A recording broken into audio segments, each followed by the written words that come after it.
Indonesia, Indonesia. Ya, selamat malam Pak Utoro. Selamat malam Mas Albert, apa kabar? Sehat Mas? Iya, ya sehat Pak. Iya, walaupun Oke. di tengah situasi yang tidak baik kelihatannya ini. Iya, karena Indonesia lagi naik dan ada PPKM. Tapi senang ada Iya. beberapa rekan-rekan juga teman-teman juga peserta guru coach Pak yang hadir dan bergabung Oh, pada oke. malam hari ini. Iya, selamat malam Wow, luar biasa. saudara Ibu Eva. Ya, lalu ada teman-teman Iya, yang lain. Terima kasih. ini. Dan Mhm. ya, silakan Pak kalau mau ada yang mau disapa-sapa. Oh, oke, terima kasih Ya, Mas Albert. Selamat malam Bapak Ibu semua. Selamat berjumpa kembali dengan saya dan Mas Albert. Dan malam hari ini kita akan membahas sebuah topik yang sangat spektakuler, yang sangat luar biasa. Bagaimana hubungan antara keluarga dengan bangsa. Keluarga adalah tiang bangsa. wow, oke. Selam- Oke, kita mulai. Selamat malam dan Assalamualaikum warahmatullahi wabarakatuh. Iya, Waalaikumsalam. Pak, ini keluarga adalah tiang bangsa. Ini Ya, berarti kalau hukum sebab akibat itu kan sebabnya keluarga, akibatnya bangsa ya Pak ya. ya betul. Nah, kalau padahal nih ya, lagi situasi yang sulit ini banyak yang nyinyir nih Pak, gitu ya, banyak yang kebalik-balik gitu ya. Kalau defaultnya pakai kalimat tadi, itu eh, banyak yang gini, wah pemerintah nih, akibatnya gara-gara pemerintah ini, akibatnya keluarga saya begini. Akhirnya saya kehilangan pekerjaan, akhirnya keluarga kami begini karena akibat dari pemerintah. Nah, sementara pada malam hari ini itu kita sedang membahas tentang sebab akibatnya keluarga kuat, bangsa kuat gitu ya Pak ya. Keluarga Ya, adalah tiang bangsa gitu. Nah, boleh Pak dikupas dulu nih di awal ini Pak. Kenapa Bapak yang menaruh sebabnya di keluarga nih Pak gitu ya. Kenapa mhm. keluarga yang mempengaruhi bangsa gitu Pak. Ya, oke. Pertanyaan yang bagus Mas Albert. Dan kalau kita melihat buku-buku tentang sejarah manusia, antropologi dan sebagainya gitu ya Mas. Jadi Ya, perkembangan manusia ini dimulai dari individu gitu kan. ya. Dulu sekali bangsa itu nggak pernah ada. Yang ada Hmm, adalah manusia-manusia yang hidup sendiri-sendiri, yang bahkan hmm, mungkin mereka saling berperang antara satu dengan yang lain untuk merebutkan makanan, merebutkan tempat tinggal, merebutkan ya, kehidupan gitu ya. Terus kemudian ya. akhirnya mereka menyadari bahwa mereka perlu kekuatan, mereka perlu bersatu gitu. Kalau Hmm, saya dengan Mas Albert tempat tinggalnya sama, ya saya akan ya, Mas Albert daripada kita berperang, mendingan kita bersatu, kemudian menjaga diri secara bersama-sama untuk menghindari serangan dari orang lain atau kelompok orang yang lain gitu ya. ya. Jadi dari cerita itu bisa kita simpulkan Mas Albert bahwa bangsa itu terjadi setelah keluarga. Jadi Hmm, keluarga dulu muncul baru bangsa. Kesadaran berbangsa itu adalah kesadaran untuk menciptakan rasa aman bersama-sama, membangun sebuah masyarakat atau peradaban bersama. Jadi hmm, inilah yang mengilhami kita saya untuk hmm, membahas tentang keluarga ini adalah tiang bangsa. Karena bangsa ini nggak hmm. ada kalau nggak ada keluarga. Kemudian keluarga ini Oh, juga merasa tidak aman, tidak mendapatkan kualitas dan seterusnya ya syarat-syarat peradaban itu kalau tidak ya, ada bangsa. Dan bangsa ini karena memiliki peran dan fungsi sehingga dia juga perlu struktur organisasi kan ada ketuanya, mungkin dahulu ada ketua adat, kemudian ada ya, perangkat-perangkat di bawahnya. Kalau sekarang mungkin ya, kita punya pemerintah, pemerintah pusat, pemerintah daerah dan seterusnya. Jadi ya.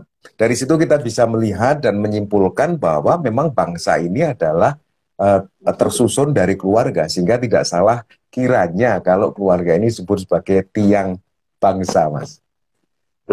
Oke Pak, makasih. Hmm. Ya, jadi kalau keluarga adalah tiang bangsa, kan ini bukan sekedar kawin mengkawin atau sekedar menggerombol begitu ya Pak ya. Tentu Ya, ada hal yang apa ya, yang esensi gitu yang lebih dari Iya. itu yang ditambahkan apa yang harus ada di dalam sebuah keluarga sehingga itu memengaruhi bangsa gitu, Pak. Ya, oke. Jadi Hmm. yang jelas bahwa apa ya, kalau kita kembali ke apa namanya, kembali ke kita sebagai orang Indonesia ya Mas Albert ya, Ya. kita memiliki value, kita memiliki Hmm. nilai-nilai apa ya, yang kita ingin nilai-nilai itu disadari, difahami bersama oleh bangsa itu atau masyarakat yang akan Hmm. dibentuk oleh negara. Nah, nilai-nilai itu apa sih? Yang jelas pertama adalah nilai ketuhanan. Jadi karena kita Hmm. orang Indonesia, maka semua keluarga berharap bahwa mereka bisa berhubungan dalam tanda kutip ya dengan Tuhan, Ya. dengan lancar, dengan bebas, dengan aman, dengan penuh kualitas gitu ya Mas. Eh, Ya.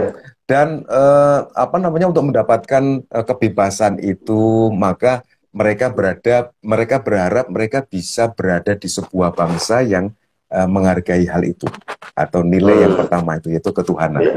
Dan tentu Ya. apa namanya, nilai ketuhanan itu munculnya dari bangsa, kebutuhannya muncul dari keluarga, sorry. Hmm. Kebutuhannya Ya. muncul dari keluarga. Kemudian yang kedua, Hmm. tentu setiap keluarga memiliki keinginan untuk apa ya, mereka di apa namanya, dihargai, dihormati sebagai manusia Usia. Ya. yang apa, berharga, mulia, Bermartabat. layak, Ya. ya bermartabat ya. Jadi dengan adil dan beradab tentu saja. Ya. Kemudian kita ingin bersatu lah, karena bersatu itu lebih menguntungkan, ya kan. Ya. Kemudian yang keempat Ya. adalah ya kita perlu ada yang memimpin, perlu ada yang Hmm. memimpin. Kemudian dalam proses dalam hubungan antara yang dipimpin dengan memimpin ini perlu ada musyawarah, perlu ada mufakat. Ya. Kemudian ada hikmah kebijaksanaan yang meliputi leadership ini. Kemudian ada keadilan Ya. sosial bagi seluruh anggota bangsa itu. Jadi Ya. nilai-nilai bangsa Indonesia ini sebenarnya sudah tercantum atau tercermin di Pancasila ya, dasar negara kita Ya. sebagai value Ya. bangsa kita. Dan itu sebenarnya adalah harapan dari semua keluarga. Harapan dari Hmm. semua keluarga yang ada di Indonesia, dan berharap mereka bersatu membentuk bangsa Indonesia yang alhamdulillah sudah tercipta selama ratusan tahun ini. Kemudian Ya. ya kita hidup di dalamnya dalam suasana yang apa ya, yang berkeadilan sosial, yang apa Ya. namanya,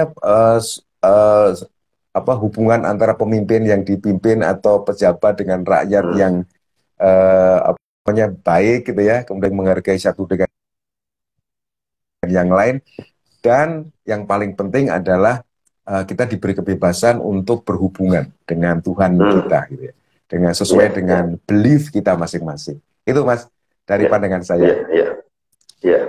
Luar biasa. Jadi eh, apa yang menjadi nilai-nilai bangsa ini, sekali lagi Pancasila bukan sekedar rumusan, bukan sekedar mantra begitu, tetapi nilai-nilai. Dan nilai-nilai Nilai-nilai ya, itu muncul dari keluarga begitu ya. Itu keluarga, betul.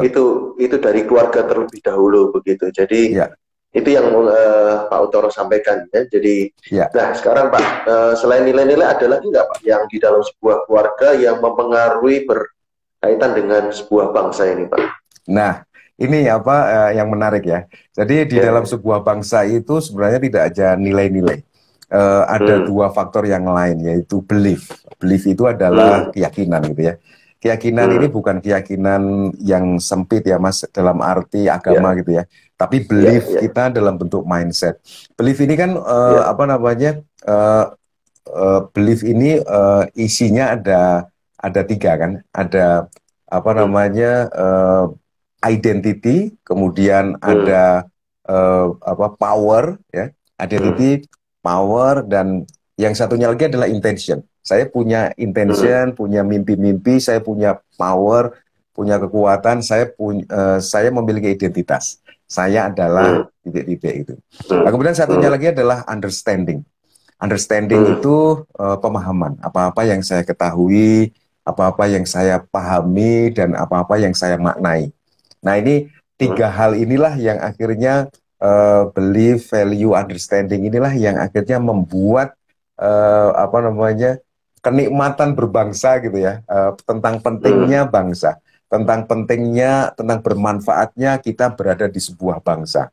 Karena dengan, coba bayangkan Mas, kalau misalnya kita punya power yang luar biasa. Contoh yang paling mudah gini, kalau saya punya rumah mewah gitu ya Mas, rumah paling bagus, mobil paling mewah gitu ya, kemudian punya uang yang sangat banyak gitu, tapi kita cuma sendirian di dunia. Sepertinya kurang keren gitu ya, terus buat apa gitu.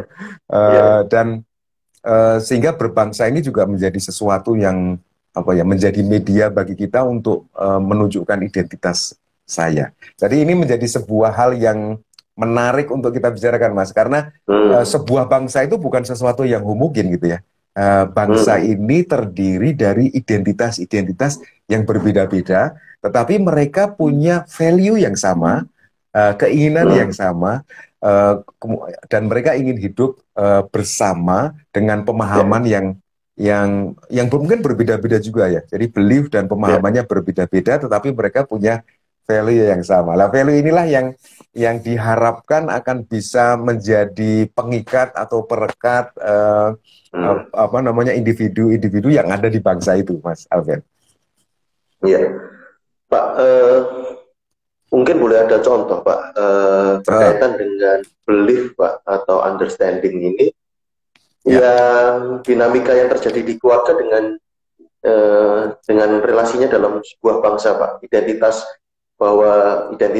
apa di dalam keluarga dengan identitas bangsa ini gimana, Pak, kaitannya gitu, Pak? Ya, contoh misalnya gini, Mas. Keluarga saya berasal dari keluarga guru. Bapak saya guru, kemudian apa namanya, keluarga besar saya banyak yang jadi guru. Jadi identitas keluarga kami itu adalah keluarga guru. Meskipun akhirnya kita terpecah-pecah gitu ya, tapi tetap apa yang kita lakukan akhirnya menjadi guru. Adik saya menjadi guru, saya sendiri menjadi trainer. Kemudian beberapa saudara yang lain juga melakukan profesi yang sama. Kami adalah keluarga guru. Kami memiliki kekuatan untuk bisa membantu orang lain memahami atau belajar sesuatu. Kemudian kami juga punya tujuan, punya intention bahwa alangkah indahnya kalau seluruh bangsa Indonesia ini menjadi bangsa-bangsa yang pintar, bangsa yang mandiri, banyak bangsa yang punya keterampilan dan bisa hidup di atas kakinya sendiri. Kemudian juga memiliki attitude yang apa namanya, yang beradab gitu ya, yang adil dan beradab. Itu adalah belief dari keluarga kami. Jadi belief tadi isinya adalah identity, kemudian power dan intention. Kemudian kami juga punya understanding yang mungkin yang khas, yang berbeda dengan keluarga yang lain. Kami memiliki pengetahuan yang mungkin berbeda. Kami memiliki pemahaman yang berbeda dengan keluarga yang lain.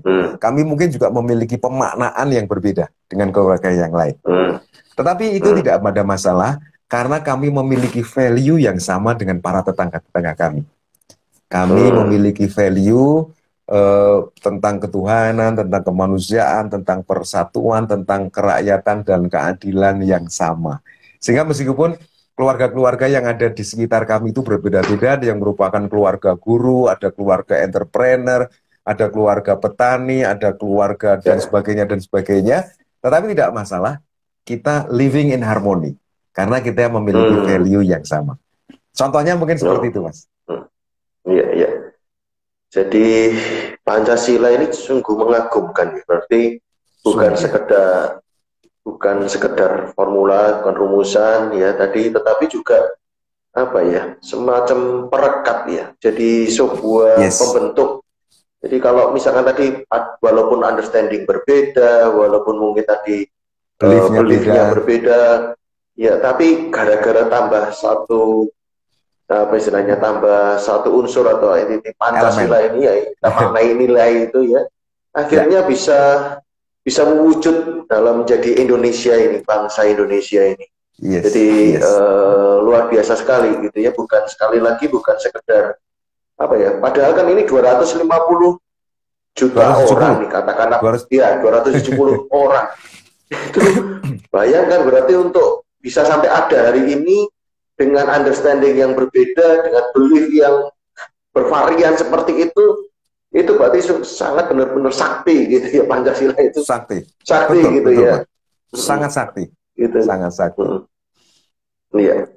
Nah, Dan memang Pancasila ini hmm, sesuatu yang dibutuhkan, Mas. Sesuatu yang dibutuhkan. hmm, Contoh misalnya gini, contoh yang paling mudah aja ya. hmm, Nilai yang ketiga, yaitu persatuan. Nilai ya, persatuan ya.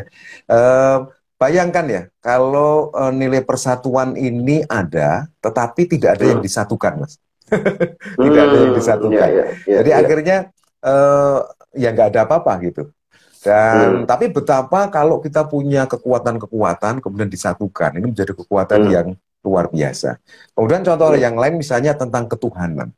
Ketuhanan hmm, itu kan tidak bisa hanya dilihat dari hubungan antara kita dengan Tuhan aja, Mas. Karena ya, dalam semua agama kayaknya menjelaskan bahwa hubungan antara kita dengan Tuhan itu juga ada implikasinya dengan dengan hubungan kita sesama, dengan manusia gitu ya. ya, Eh, Indikator bahwa hubungan kita dengan ya, Tuhan bagus itu adalah ketika hubungan kita dengan manusia bagus gitu kan. ya, ya, ya, karena Tuhan ini adalah Tuhan yang maha pemurah, maha penyayang gitu ya. Ketika kita dekat dengan sesuatu atau zat yang maha pemurah lagi hmm, maha penyayang, pasti hmm, otomatis kita menjadi orang yang pemurah dan penyayang ya, Mas. Kalau ya, ya, saya bergaul dengan Mas Albert misalnya seseorang yang pintar gitu, maka saya jadi pintar kan. Ketika saya ketemu dengan hmm, orang lain, saya mungkin bisa menjelaskan sesuatu yang sebelumnya saya tidak bisa menjelaskan sebelum saya ketemu dengan Mas betul, Albert gitu.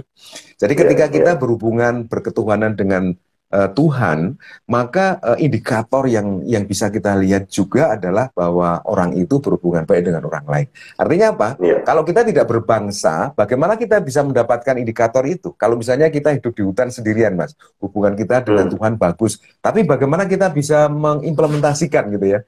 Mengimplementasikan hmm, kualitas atau hasil dari hubungan baik kita dengan Tuhan. Ya mungkin kita bisa berhubungan hmm, baik dengan tumbuhan dan hewan gitu ya. Tapi kayaknya kurang keren ya. ya, ya, ya, ya. Ini kalau sudah bahas tentang keluarganya ini ya, dari sisi keluarga. Ya, Jadi kalau keluarga adalah tiang bangsa, jadi sebabnya dari keluarga. Kita sudah bahas tentang keluarganya. Nah sekarang kalau dampaknya nih Pak, ketika keluarga hmm, itu kuat adalah tiang ya, bangsa. Nah, apa yang ya, terjadi Pak? Perubahan apa yang terjadi dalam sebuah bangsa ketika keluarga-keluarga itu kuat? Gitu Pak. yes, ya otomatis minimal, Mas. Ketika Hmm, keluarga-keluarganya kuat gitu ya, maka hmm, bangsanya akan kuat. Ketika hmm, warga-warganya kuat, maka RT itu akan menjadi kuat, gitu ya. hmm, Eh, saya pernah hidup di beberapa komunitas, Mas. Dari sejak berada di RT-RT yang berbeda, kebetulan beberapa kali saya pindah kota, kabupaten gitu. ya, ya, ya. Setiap tempat yang saya tinggali itu iuran RT-nya bisa beda-beda, Mas. Oh ya Pak.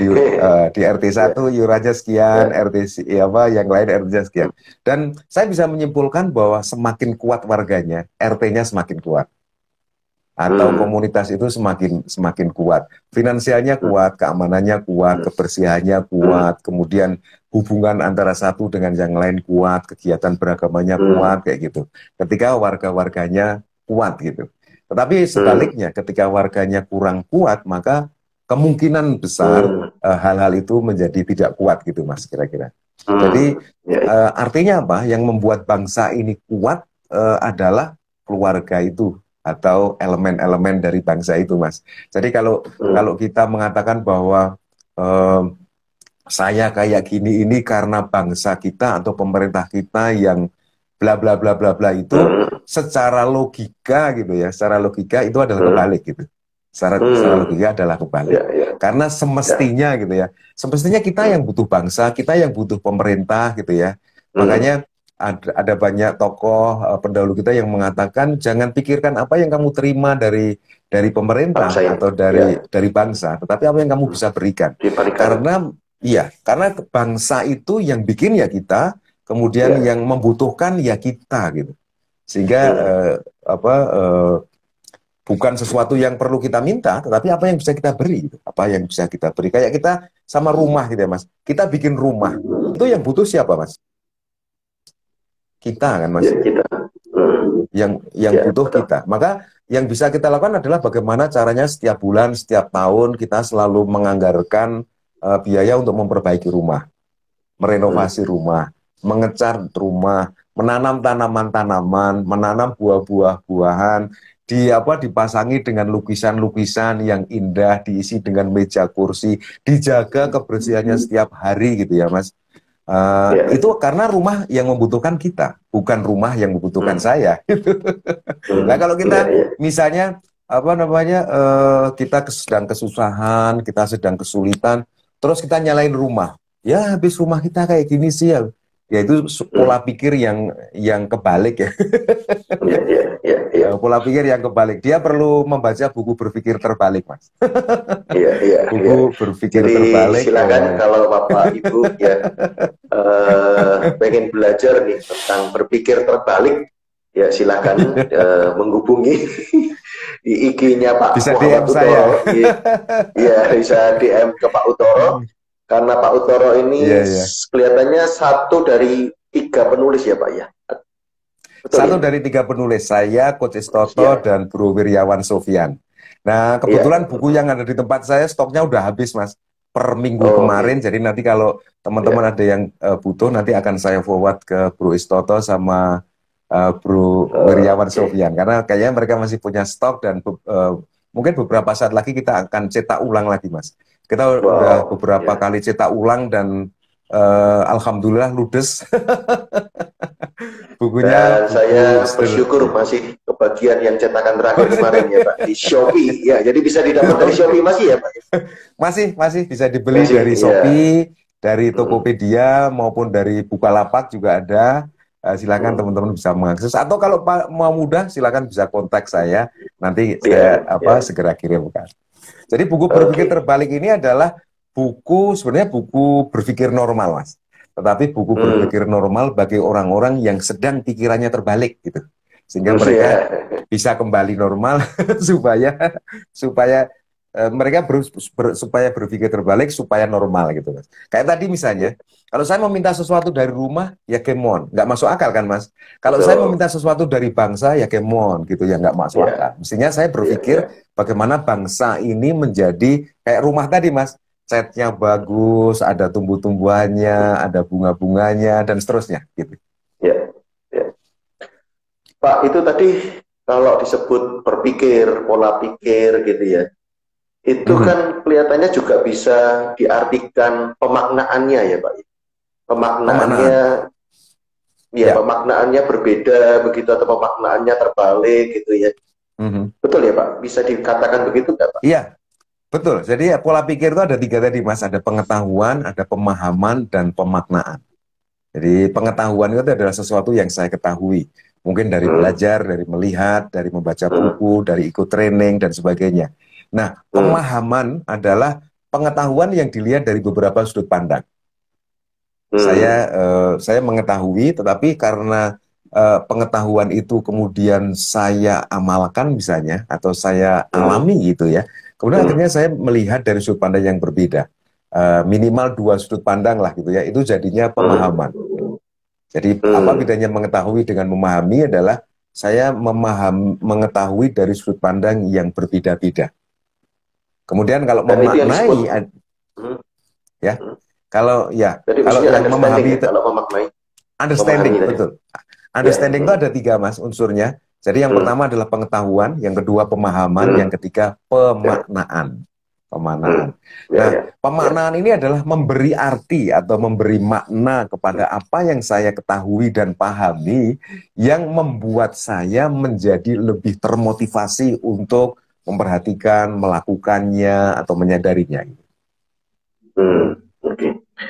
Berarti kalau sebelum itu eh, ini Pak, sorry ini agak di luar topik ini sedikit istilah. Oke. Kalau Ya. world view gimana Pak ya? Kalau sudut pandang itu yang world view, kalau penerjemahan world view itu sebelum berarti ya Pak, sebelum understanding Iya, sudut atau pandang itu adalah pengetahuan kan, Mas. Saya hmm, mengetahui sesuatu berdasarkan sudut pandang saya. Jadi kayak saya hmm, misalnya sekarang ya, melihat ya, HP saya ini kan, saya mengetahui segala sesuatu yang terjadi di layar HP ini karena saya hmm, menggunakan sudut pandang melihat HP ini, Mas. Tetapi saya ya, tidak bisa melihat hal-hal yang lain gitu kan. Saya tidak ya, bisa melihat ya, yang lain karena saya hanya menggunakan satu sudut pandang. Ya, Tetapi ketika ya, oke, setelah ini saya akan melihat dari sudut pandang yang berbeda, saya akan melihat dari sudut ya, pandang yang berbeda. Oh, ternyata HP ini tipis bentuknya kalau dilihat dari ya, samping ya, gitu ya. ya, ya, Kalau ya, dari ya, depan dia lebar gitu. Akhirnya saya ya. menjadi lebih memahami tentang, oh, bentuk HP itu adalah seperti itu. Nah, Hmm, kemudian setelah saya oke. sudah paham, maka saya memberikan makna. Maknanya Hmm, adalah HP ini adalah alat komunikasi, HP ini adalah sumber pengetahuan, hmm, HP ini ya, adalah sesuatu yang bisa mencatat aktivitas saya. Di aplikasi yang ada di dalamnya, saya menjadi bisa memanfaatkan berbagai tools gitu. Jadi maknanya bisa hmm, bermacam-macam atas hmm, HP yang saya pahami. Gitu Mas Albert. oke. Ya, ya.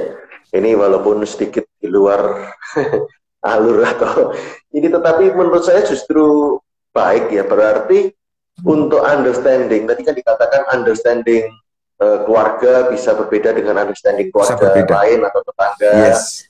Nah, Yep. itu berarti kita bisa bergeser juga ya Pak, dalam kita pribadi atau keluarga ini juga bisa dalam proses waktu understandingnya bisa berubah begitu kan ya, bisa berubah. Ya.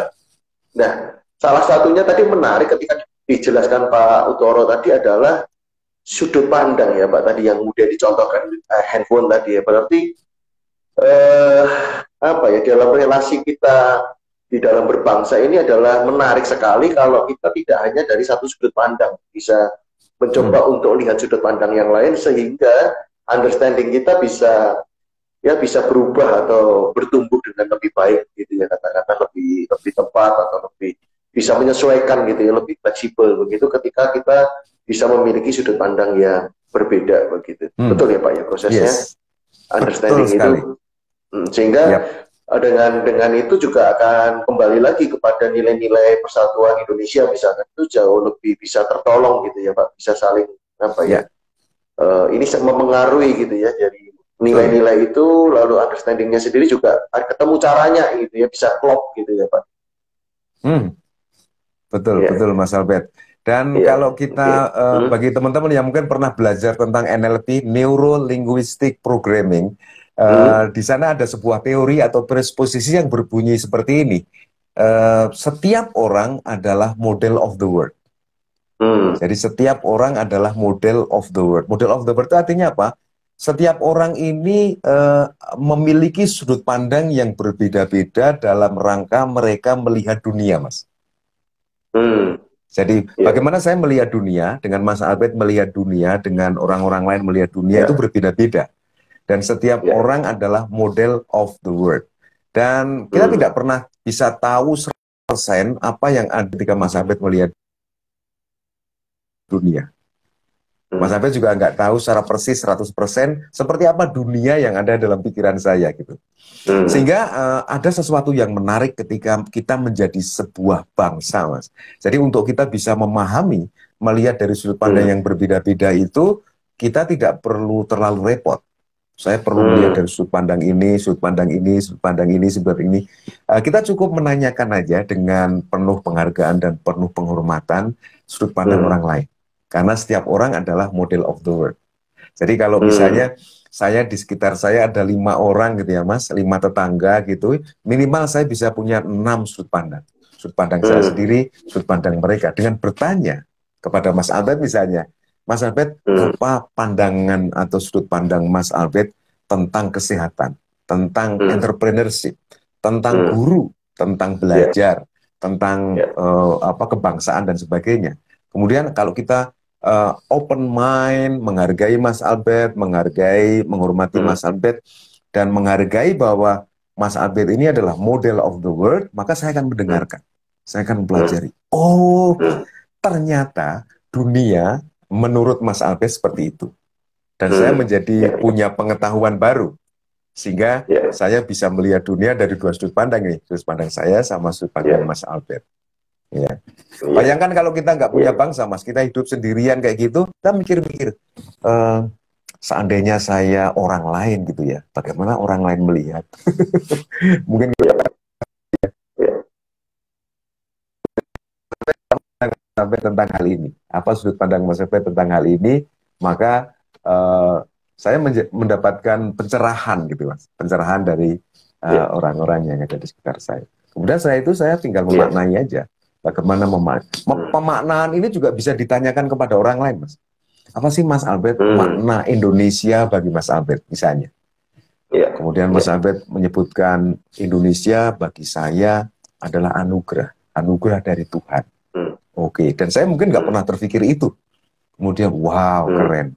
Kemudian saya akhirnya memutuskan untuk mengakuisisi makna itu. Makna yang saya dengar dari Mas Albert.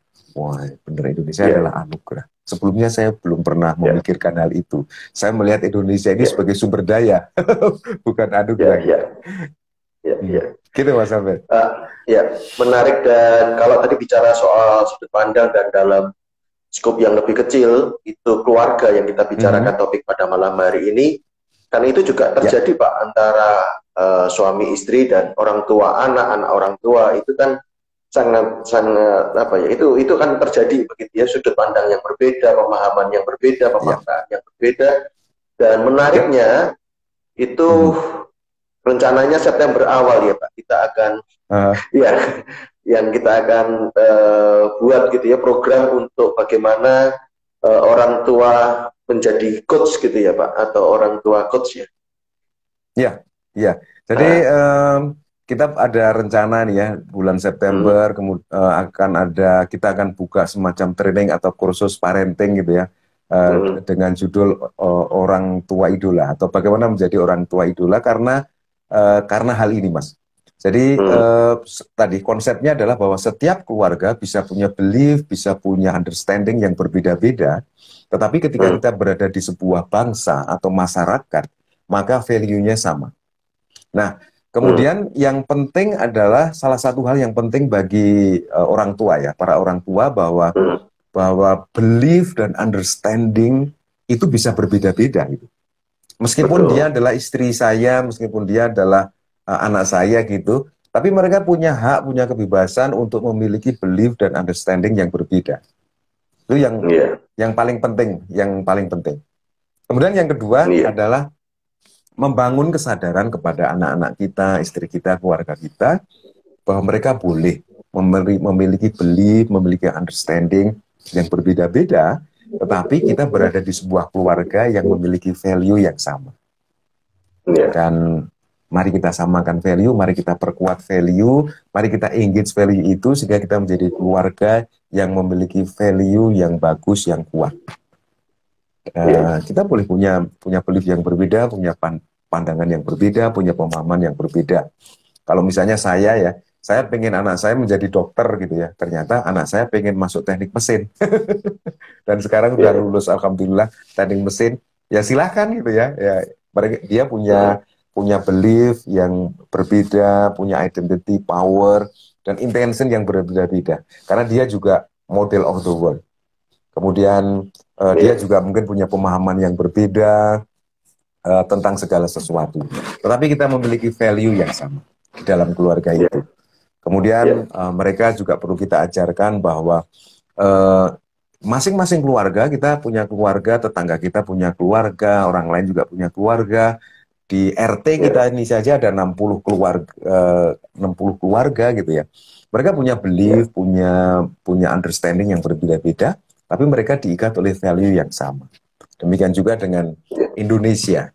Kita memiliki individu-individu dengan belief dan understanding yang berbeda, tetapi kita telah sepakat bahwa kita dilingkari atau dilingkupi, dipayungi oleh value yang sama, yaitu value Pancasila, ketuhanan, kemanusiaan, persatuan, kerakyatan, dan keadilan sosial. So kita nyaman, damai berada di dalamnya dengan value yang sama itu. Karena ketika kita berada di value yang sama, Mas, efek atau dampak yang segera muncul adalah ketenangan, kedamaian. Saya berada kayak di rumah sendiri gitu ya. Kalau kalau saya feel home gitu ya. Jadi saya di Indonesia ini seperti rumah sendiri. Makanya ketika saya pernah punya pengalaman di luar negeri gitu ya. Kemudian saya ketemu dengan orang Indonesia, padahal saya tinggal di Bogor, dia tinggal di Makassar. Ketika ketemu di luar negeri, kita sepertinya kayak tetangga dekat gitu, Mas. Karena kita merasa memiliki value yang sama, kita punya rumah yang sama, kita feel at home di tempat yang sama. Jadi ketika kita luar, kita kangen ke arah apa namanya rumah yang sama. Nah, di samping itu, Mas, kita juga akan mulai tanggal 26 Juli, 26 Juli ya, atau 17 Juli tempatnya. Kita juga akan memulai sebuah training atau sertifikasi yang disebut dengan Guru Coach Indonesia, atau tepatnya Guru Coach Indonesia Emas. Jadi ini menarik, Mas, karena apa? Kalau di luar sana mungkin teman-teman sudah sangat familiar dengan istilah coach gitu ya. Coach atau mungkin apa istilahnya fasilitator gitu ya. Tapi ini kita gabungkan, Mas, guru coach gitu ya. Guru coach itu menjadi satu kata, Mas. Guru coach, bukan guru dan guru yang coach atau coach yang guru, enggak, tapi guru coach gitu. Nah, karena kita meyakini, Mas, tadi setiap individu di bangsa ini memiliki belief dan understanding yang sama, dan kita memiliki value yang sama. Dan apakah serta-merta atau otomatis ketika kita memiliki value yang sama, mereka akan melekat menjadi satu? Belum tentu, Mas. Kita perlu sosok-sosok yang mampu memfasilitasi, yang mampu menjadi guru ya. Guru bukan guru sekolah dasar gitu ya, Mas. Tapi guru dalam arti yang sebenarnya guru, yang digugu dan ditiru gitu ya. Di masyarakat. Digugu dan ditiru ada di masyarakat sebagai tokoh masyarakat yang apa namanya memfasilitasi proses melekatisasi proses perekatan value ini, Mas. Karena tanpa guru coach maka kami berpikir bahwa Indonesia Emas tahun 2045 agak kesulitan dilakukan. Apalagi situasi-situasi yang sekarang ini terjadi ya, Mas. Kalau kita lihat ya mohon maaf beberapa bapak-bapak yang pinter-pinter di TV gitu ya, mereka saling berdebat, beradu pandangan, berkata-kata yang mungkin membingungkan kita. Ini sebenarnya apakah Indonesian values bukan? Tapi ya biarin aja lah, mereka mungkin berjuang dengan caranya sendiri-sendiri. Tetapi kita yang berada di bumi Indonesia, yang di grounded ya, Mas ya, yang di bumi nyata bukan di bumi maya gitu, kita butuh pelekat-pelekat. Kita butuh apa namanya lem gitu ya dalam tanda kutip. Yang guru coach tadi, Mas, guru coach. Jadi guru itu adalah yang digugu, yang ditiru. Coach itu adalah fasilitator, seseorang yang memfasilitasi orang lain menuju kesuksesan bersama. Jadi guru coach ini menjadi sesuatu yang penting. Nah harapannya, Mas, ketika nanti batch 1 ini berjalan dan disusul dengan batch-batch berikutnya, dan harapan saya, impian kita adalah nanti ada semacam kayak komunitas guru coach ya gitu ya, 400 atau 500 komunitas gitu ya, kita harapkan nanti ada guru coach seperti itu. Namun kita akan mulai dari yang kecil dulu, Mas. 26 Juli besok kita akan mulai 17 Juli technical meeting, kemudian 26 Juli kita akan memasuki hari pertama dari training Guru Coach Indonesia. Ini kok jadi cerita itu, Mas, kita. Saya senang aja nih mempromosikan. Iya. Jadi silakan nanti kalau ingin bertanya lebih lanjut bisa DM saya atau DM Pak Utoro gitu ya. Jadi untuk kedua program ini, program Juli Guru Coach dan program September tentang orang tua. Iya, jadi parenting. Orang tua. Gitu. Nah, parenting. Jadi menarik sekali ya, bahkan tadi kan dikatakan soal apa namanya, saya membayangkan ini tadi soal understanding tadi ya, prosesnya understanding itu kan melihat handphone ya, yang dilihat oleh indera, yang di dunia luar dilihat oleh indera, lalu kita lihat, kita pahami, lalu menjadi respon kita. Nah, lebih lanjut dikupas dalamnya, ikuti program ini ya. Jadi bagaimana yang kita lihat tentang anak kita ini kan enggak ya, mungkin perlu dilihat dari sudut pandang yang lain ya, seperti tadi handphone itu dilihat kiri kanan gitu. Nah, bagaimana melihatnya, bagaimana membangun komunikasinya dan sebagainya, ikuti September nanti. Nah, lalu Pak, tadi kan kita sudah bicara value, bicara belief, bicara soal understanding. Sebenarnya ini apa Pak? Gitu kan, ini bahasa-bahasa yang mungkin kemudian mewujudkan apa sih Pak? Ini ketika ada bicara soal value, belief, understanding, kaitannya menjadi sebuah bangsa ini. Kan tadi kita bicara keluarga kuat, membangun bangsa yang kuat gitulah. Kemudian kita bicaranya soal understanding, value, belief, nah, relasinya dengan bangsa ini, Pak. Tiba-tiba wujudnya bangsa. Nah, ini sebenarnya apanya bangsa ini, Pak? Gitu ya, gitu, Pak. Oke, jadi yang membedakan manusia dengan makhluk yang lain ini kan akal pikiran kalbunya ya Mas, akal pikiran dan kalbunya, dan apa yang barusan tadi kita bicarakan tentang belief, value, understanding ini kan hanya bisa dilakukan oleh manusia. Dan apa yang kita bicarakan pada hari ini sebenarnya adalah bentuk syukur kita kepada Tuhan bahwa kita diberikan itu, dan tentu itu akan menjadi sebuah sumber daya yang bisa kita manfaatkan untuk membangun bangsa ini. Kemudian juga meletakkan pengertian bangsa pada tempat yang benar gitu ya. Seperti analogi rumah tadi. Saya cukup miris Mas, beberapa saat yang lalu saya dikirimi sebuah video yang cukup viral ya. Jadi video itu statement dari seorang anak muda yang baru wisuda, Mas.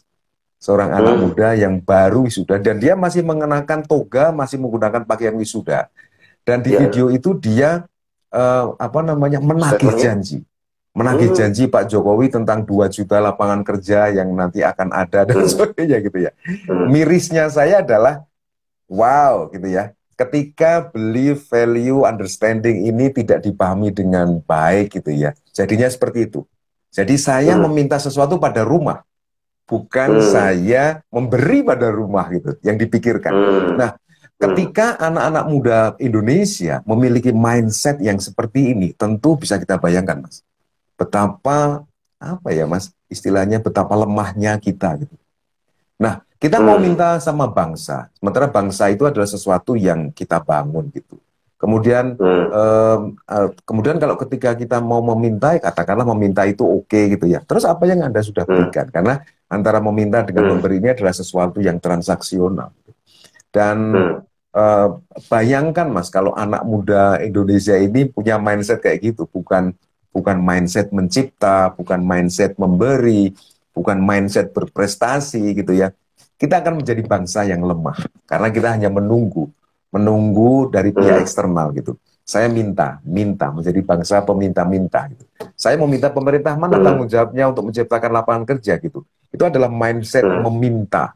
Tapi kalau seandainya kita balik Mas, dengan kegiatan guru, coach, dan orang tua idola itu, harapan kita akan bisa menghasilkan, tentu dengan ridho Allah SWT ya Mas, generasi-generasi yang kuat, yang mandiri, yang tidak meminta tapi memberi, yang tidak menggunakan tapi mencipta, tidak mencari lapangan pekerjaan tapi menemukan lapangan pekerjaan misalnya. Ini akan keren gitu ya Mas. Iya, karena saya menduga gitu ya, kenapa kita akan memulai training training sertifikasi guru coach Indonesia Emas dan kursus parenting menjadi orang tua idola, karena mungkin beberapa saat yang lalu belum pernah ada training seperti itu Mas. Sehingga akhirnya terjadi generasi-generasi yang meminta, generasi-generasi yang gampang give up, generasi-generasi yang avoid, yang menghindar gitu. Ketika mendapatkan kesulitan dikit, menghindar. Nah, kita ingin tidak seperti itu. Karena kalau kita seperti itu, mungkin kita akan roboh sendiri, Mas. Tidak usah diserang dari pihak lain gitu ya. Kita mungkin akan roboh sendiri, karena kita menjadi pribadi-pribadi yang tidak kuat. Gitu, Mas, kira-kira. Oke, ya. Ya, saya tadi terbayang ya, kalau disebut tadi yang bukan meminta tetapi memberi, bukan menanti, menagih janji tapi menciptakan gitu. Berarti akan ada harapan muncul banyak entrepreneur depan. Kalau pengertian entrepreneur dalam konteks yang sempit gitu ya, memulai mencipta, kita akan muncul banyak startup baru begitu ya. Jadi suatu harapan yang optimis, suatu harapan yang positif optimis begitu. Nah, sebentar Mas, ini Mas Albert kayaknya sudah mulai menduga apa yang ada di pikiran saya ya. Kenapa Pak? Karena ini sebenarnya 3 pasangan Mas. Jadi guru coach Indonesia, kemudian kursus parenting menjadi orang tua idola. Ini ada satu lagi Mas, entrepreneur leadership. Entrepreneur leadership itu juga nanti berikutnya, insya Allah nanti kalau tadi September, kalau nggak November Desember kita juga akan menggulirkan sebuah kursus atau apa namanya training sertifikasi entrepreneurship Indonesia. Entrepreneurship Indonesia. Jadi jangan dibayangkan nanti trainingnya hanya tentang apa namanya memberikan pengetahuan, keterampilan, pembekalan entrepreneurship bagi orang-orang yang mau usaha, Mas. Tetapi training ini harapan kita nanti bisa diikuti oleh para petani-petani muda, para nelayan muda. Karena apa? Karena kita melihat bahwa petani ini profesi yang mungkin makin lama makin tidak disukai ya Mas ya. Karena apa? Karena mungkin para petani, teman-teman petani yang ada di daerah-daerah mungkin belum pernah mendengar kata tentang entrepreneurship Indonesia ini, atau entrepreneurship Pancasila, atau entrepreneur leadership Pancasila, yang nanti akan kita gulirkan trainingnya di sekitar November atau akhir tahun. Nah, paduan dari tiga ini Mas, insya Allah gitu ya, semoga nanti akan membantu pemerintah untuk Indonesia Emas, membentuk Indonesia Emas. Dan Indonesia Emas itu bukan kepentingannya pemerintah menurut saya, Mas. Bukan kepentingannya Pak Jokowi atau menteri-menteri, kepentingan kita semua gitu, menjadi Indonesia Emas. Lagi-lagi yang berperan untuk membangun rumah kita menjadi lebih baik bukan rumah, tapi kita. Saya yang punya rumah. Yang punya peran, punya kendali untuk membangun Indonesia ini, Indonesia Emas tahun 2045, bukan pemerintah. Mereka itu hanya alat gitu ya. Alat yang mungkin mempermudah kita untuk memperbaiki rumah kita gitu ya Mas. Dan yang paling penting adalah kita. Semoga dengan 3 program tadi, ini adalah bentuk kreativitas kita memberi kepada bangsa Indonesia, mungkin menjadi semacam contoh gitu ya Mas, bahwa mari kita memberi dan terus memberi, sehingga rumah kita Indonesia menjadi makin indah, makin kuat, makin mantap, makin keren gitu ya, Mas Albert. Wah ini senang sekali malam hari ini ada Coach Istoto juga Mas, yang bergabung. Selamat malam Coach Istoto. Coach Istoto ini adalah apa namanya, boleh dikatakan project manajernya Mas, project manager dari ketiga hal ini. Semoga dengan leadership dari beliau, program kita ini lancar diridhoi Allah Subhanahu Wa Taala, dan semoga nanti makin banyak yang mendukung, mensupport dan terlibat, Mas. Amin, amin. Ya, jadi ini bakti dan hibah hidup, menghibahkan hidup bagi bangsa ini. Ya, betul sekali, Mas. Jadi sebenarnya bisa juga nih Pak, ini IG itu sekarang bisa 3 sampai 4 orang Pak. Itu jadi kalau gitu. Boleh kapan-kapan bergabung. Ya, selamat malam. Iya. Oh, ini ada tulisan dari Coach Istoto nih. Selamat malam Coach, mari menuju dan wujudkan Indonesia Emas kita bersama. Amin, amin. Nah, terima kasih Pak, Coach di dalam Istoto. nilai-nilai Pancasila itu kan satu pasti tentang ketuhanan, itu tentang ke atas ya tadi. Lalu kan kedua tadi katakan perwujudannya cinta Tuhan itu cinta sesama gitu ya, cinta manusia. Lalu tadi juga disebut juga yang bisa punya value, understanding, belief itu manusia begitu. Nah, saya melihatnya kalau di sila 3, 4, 5 ini kan bicara kolektif Pak, bicara persatuan jamak gitu kan ya. Lalu kerakyatan itu bagaimana memanage leadership-nya, lalu keadilan sosial gitu ya, bicara soal luasnya. Nah, kalau tadi bicara bahwa kembali kepada individunya, manusia, itu menurut saya mencoba mengambil dari sila kedua ini Pak, kemanusiaan yang adil dan beradab. Nah, mungkin bisa apa yang kita bicarakan ini dalam kaitan keluarga tadi, dengan kaitan beradab ini Pak. Andilnya di mana nih Pak, sehingga mewujudkan yang beradab ini Pak, melahirkan manusia-manusia yang beradab ini Pak. Ini personally ya Mas, secara pribadi, ini pertanyaannya Mas Albert ini adalah pertanyaan yang keren, karena jawaban dari pertanyaan Mas Albert ini adalah keindahan Pancasila. Jadi secara personal ini satu hal yang membuat saya kagum, salut ya kepada salah satunya Insinyur Soekarno ya, yang sudah menggali dari bangsa Indonesia. Jadi ini saya mengartikan seperti ini Mas, sesuai dengan pertanyaannya Mas Abel tadi. Yang pertama adalah ketuhanan. Ketuhanan memang ketuhanan ini kan merupakan satu hal yang paling utama misi kehidupan kita kan Mas ya. Saya dulu berasal dari Tuhan, sekarang saya dilepaskan di dunia dan nanti akan kembali kepada Tuhan. Dan supaya saya nanti tidak tersesat, maka saya akan selalu berhubungan dengan Tuhan. Kemudian saya akan selalu bermesraan dengan Tuhan. Tetapi kalau hanya bermesraan dengan Tuhan saja, mungkin itu masih belum cukup, karena kita bermesraan atau tidak, kita berhubungan dengan Tuhan atau tidak, Tuhan tidak berubah gitu kan. Tuhan tetap dengan maha kekuasaannya, nggak ada pengaruhnya. Tetapi yang mungkin bisa kita manfaatkan adalah pengaruhnya pada diri kita. Jadi setelah saya berhubungan dengan Tuhan, setelah bertemu dengan Tuhan, yang kedua adalah imbasnya, harapannya adalah bagaimana saya melihat self-esteem saya. Bagaimana saya melihat konsep diri saya. Saya adalah manusia yang adil dan beradab. Jadi setelah ketemu dengan Tuhan, saya menyadari tentang jati diri saya. Saya sebagai manusia yang adil. Adil itu menempatkan sesuatu pada tempatnya. Beradab itu yang kemarin kita bicarakan ada 5, aman, kualitas, dan seterusnya itu. Kemudian setelah itu, saya sudah menyadari identitas saya sebagai bangsa Indonesia yang memiliki nilai Pancasila. Terus kalau kamu sudah beres, terus so what gitu loh. Kamu harus berbuat sesuatu kepada orang lain. Karena itu akan memberikan kebahagiaan yang berlipat-lipat pada Anda. Maka setelah itu implementasinya adalah kolaborasi. Ayo kolaborasi persatuan Indonesia. Kamu nggak bisa melakukan banyak hal sendirian. Kemudian setelah itu, kalau sudah berkolaborasi, tunjuk salah satu di antara kalian menjadi pemimpin dong. Karena nggak mungkin kita semua jadi pemimpin. Kemudian mari kita tunjuk pemimpin. Kemudian mari kita patuh pada pemimpin dengan dasar hikmah kebijaksanaan. Kemudian ketika kita akan membuat proyek, ketika kita akan membuat rencana, musyawarah dan hasilkan mufakat. Dan dengan proses itu maka insya Allah gitu ya, kita akan menuju ke visi besar kita, goals kita, keadilan sosial bagi seluruh rakyat Indonesia. Artinya apa? Setiap orang menempati posisi yang mereka sukai sendiri-sendiri.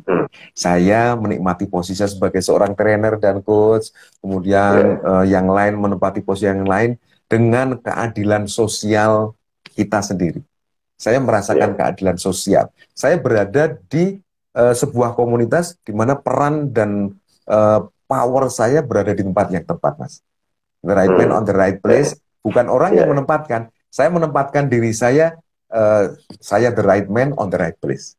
Jadi apa sih peran yang saya bisa berikan di dalam komunitas bangsa Indonesia? Itulah keadilan sosial bagi seluruh rakyat Indonesia. Dan wow, menurut saya itu keindahan yang luar biasa.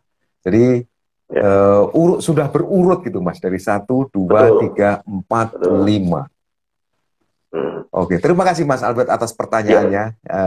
Jadi saya belum bukan hanya menemukan mutiaranya, tapi disusun juga ya Pak dengan sistematika yang luar biasa sekali gitu ya. Jadi mengagumkan sekali para founding fathers kita. Yes, dan saya seorang Muslim, kemudian saya melihat bahwa urutan dari 1 ke 2 ke 3 ke 4 ke 5 ini sepertinya ini Mas, Islam banget gitu. Kemudian saya juga menduga bahwa Mas Albert mungkin dari sudut pandang agama yang lain mungkin juga melihat hal yang sama ya. Ini mungkin sesuai dengan keyakinannya Mas Albert banget gitu. Kemudian teman-teman yang lain juga mungkin sama. Dan yang dilihat dari sudut pandang NLP, kebetulan saya seorang NLP-er ya Mas. Ini sangat NLP banget. Padahal tahun 1945 kan kayaknya Richard Bandler belum lahir ya. Dan belum mampir Indonesia ya Pak. Belum. Tetapi para founding fathers kita sudah sangat NLP gitu ya. Ini makanya sama Coach Toto ini kita lagi nyusun pelan-pelan NLP Nusantara, Mas. Karena sebenarnya kita ini sudah punya ilmu-ilmu yang adiluhung gitu ya, yang sophisticated gitu, yang canggih gitu ya, yang mungkin kita terlupa gitu, Mas. Terlupa karena bangsa Indonesia ini kan kita ini kan sangat menghargai orang lain, Mas. Menghargai tamu, menghargai orang lain gitu ya. Sehingga kita saking sibuknya menghargai teknologi, filosofi dari luar, akhirnya kita sibuk, kita lupa dengan teknologi kita sendiri gitu. Ya. Kayak Boleh kasih apa bocoran namanya? sedikit nggak Pak, ya, dari sisi itu tadi Pak, NLP ini dengan melihat Pancasila, karena eh, kan ya memang maaf ya Pak ya, jadi ada apa ya, gugatan-gugatan gitu ya, maksudnya menentang Pancasila gitu ya, tidak, kalau tadi sampai Pak Utoro menyampaikan hal seperti itu cukup apa ya, menguatkan begitu ya, ini dari sudut pandang agama bisa diterima begitu. Nah, kalau secara NLP, kenapa kok bisa juga setuju bahwa ketuhanan nomor satu ini Pak? Gitu ya istilahnya, gitu Pak. Iya, ya. Jadi di NLP ini Hmm. kan ada apa ya, manusia ini kan juga bersifat universal, Mas. Universal itu artinya kita berada di universe gitu ya. Hmm. Itu kebutuhan hakiki manusia itu adalah jadi manusia itu kan selalu ingin tahu kan, Mas, karena dia punya akal pikiran, Iya. maka dia selalu ingin tahu. Kemudian Hmm. apa namanya, karena dia ingin tahu, maka dia akan mencari tahu terus apa hal-hal yang dia belum ketahui. Hmm. Tetapi Hmm. universe atau alam semesta ini kan jauh lebih besar daripada kemampuan manusia untuk mengetahuinya, gitu ya. Hmm. Kemampuan manusia untuk mengetahuinya. Nah, kemudian himpunan-himpunan ya, himpunan-himpunan semesta ya. Kalau dulu Mas Albert mungkin pernah belajar matematika, Ya. ada Ya. himpunan semesta gitu ya. Nah, himpunan bagian itu adalah himpunan yang kita ketahui, Mas. Dunia yang kita Hmm. ketahui. Nah, di Hmm. luar dunia yang kita ketahui itu kan ada himpunan semesta, Mas. Ya. Nah, karena kita nggak tahu sesuatu yang tidak kita ketahui, maka padahal sementara kita adalah makhluk yang ingin tahu. Sehingga kita membutuhkan Hmm. Tuhan. Tuhan itu adalah Hmm. representasi hal-hal yang saya tidak bisa, saya tidak tahu, Hmm. saya tidak kuasa, Hmm. dan seterusnya gitu. Hmm. Dan Hmm. setiap manusia memiliki kebutuhan itu. Sehingga akhirnya Ya. ketika kita memiliki Tuhan atau menempatkan Tuhan di dalam pikiran kita, maka kita merasa damai gitu. Karena ada Ya. beberapa ketidaktahuan terjawab gitu ya, atas keingintahuan kita yang memang luar biasa. Ya. Ya. Ya. Makasih Pak. Dan waktu sudah menunjukkan pukul 21 tanpa Oh, nggak kerasa terasa. ya, Mas? Iya. Jadi kita akan tetap lanjutkan seri-seri tentang keluarga dan kebangsaan ini di Yes. pertemuan-pertemuan atau istilahnya online berikutnya. Jadi Mhm. setidaknya ini kita belajar bahwa keluarga itu tiang bangsa gitu ya. Jadi logikanya apa ya, jangan terbalik-balik gitu ya, jangan minta sama rumah gitu ya.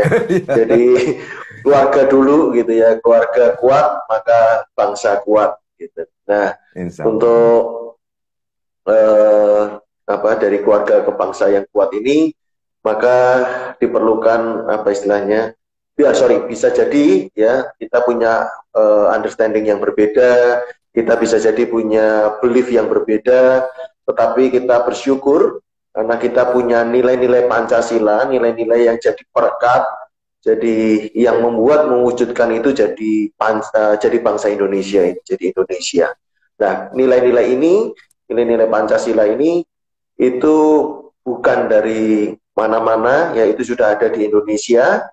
Dan kalau nilai-nilai ini terwujud atau dinyatakan, dibuat, tadi kan dikatakan jangan minta dulu, jangan minta sama bangsa gitu ya, tapi ini kita wujudkan di keluarga, maka insya Allah gitu ya, kita Mhm. juga akan Ya, makin selaras dengan nilai-nilai Pancasila, jadi juga selaras dengan apa yang diidam-idamkan para founding fathers, yaitu menuju Indonesia yang makmur, adil, dan jaya gitu ya. amin, Jadi amin. mungkin begitu ya Pak. Benar. Ya. 1000% benar, Pak. Mungkin malah 1 triliun% benar. Ada Pak yang mungkin mau disampaikan juga Pak? Oke, sorry. Nah. Semoga nanti di kesempatan berikutnya kita bisa meneruskan pembicaraan ini, Mas. Dan semoga banyak Hmm. teman-teman yang suka dan tertarik pada acara kita, dan seperti biasa insya Allah kita akan membahas hal ini di setiap malam minggu. Kemudian Ya, kita nanti akan apa namanya mengungkap atau memunculkan hal-hal penting, hal-hal signifikan yang mungkin selama ini dilupakan oleh orang. Salah satunya malam ini adalah keluarga, kemudian berikutnya mungkin sekolah gitu ya. Sekolah ini juga ya, merupakan pilar bangsa. Kemudian guru ya, sebagai apa, fasilitator perkat bangsa. Guru ya, yang berarti digugu dan ditiru atau leader sebenarnya di masyarakat ya, kita. Tetapi mungkin selama ini ada penyempitan makna ya Mas ya. Penyempitan ya, makna guru yang sebenarnya adalah society leader gitu ya. Tokoh ya, masyarakat gitu. Kemudian sekarang ini ya, menjadi apa ya, hanya sekedar pendidik gitu ya di sekolah gitu. betul. Nanti kita akan bahas Ya, lebih lebih lengkap dan lebih luas hal-hal yang mungkin selama ini terlewatkan, terlupakan. Padahal itu ya, adalah hal-hal yang penting bagi bangsa kita. Semoga nanti teman-teman juga sependapat, teman-teman nanti juga ya, memiliki apa namanya kepentingan yang sama dengan ya, kita semua, sehingga nanti kita bisa apa membuat collective actions ya Mas.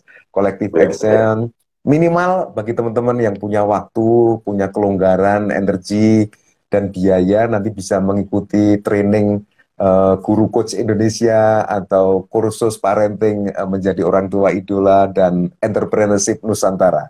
Itu ya, ya. Mas. Makasih. Ini ada Pak dari Ibu Jevana Eva. Ya, Ibu Eva ini ada Oke. dari Sumba, Pak. Wow, Dan selamat peserta malam guru Ibu. coach, Pak. Jadi Wah, peserta guru coach wow akan ada orang tua luar idola, pasti biasa. keren Hmm. banget. Mohon Oke. info jika sudah dimulai webinarnya.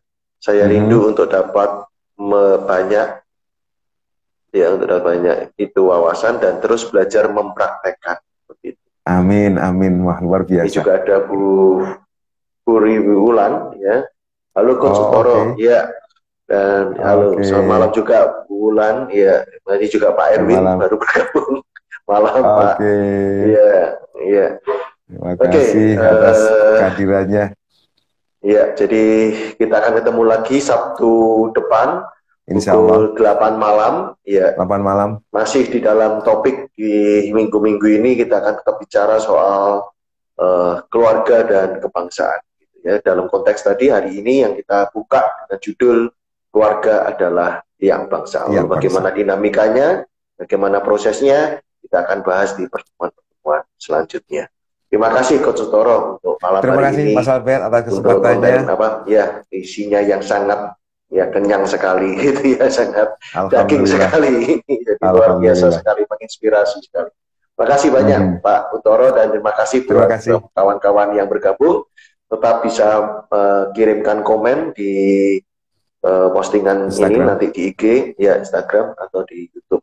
Ya terima kasih kawan-kawan yang sudah bergabung. Sampai jumpa Sabtu depan pukul 8 malam. Ya, Selamat tetap jumpa jaga lagi. kesehatan. Salam kesehatan. Waalaikumsalam warahmatullahi wabarakatuh.